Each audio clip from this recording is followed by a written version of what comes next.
Союзу журналистов Якутии 65 лет. Впервые собрание состоялось 19 марта 1959 года.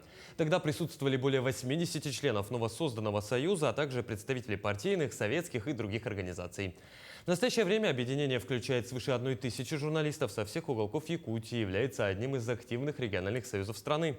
По состоянию на 1 декабря прошлого года в республике насчитывается 208 СМИ, среди которых электронных 32, печатных 92, сетевых изданий 84. Ну а накануне состоялся семинар-собрание по организационным моментам Союза, в целом региональных и местных отделений в частности, а также по многим другим вопросам.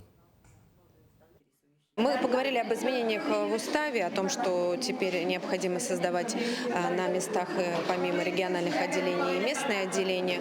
Также мы поговорили о том, что у нас теперь в Союз журналистов могут вступать не только физические лица, но и юридические лица.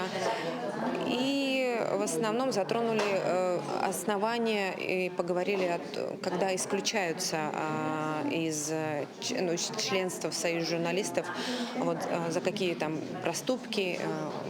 Это основные моменты, которые сегодня мы рассмотрели на мероприятии.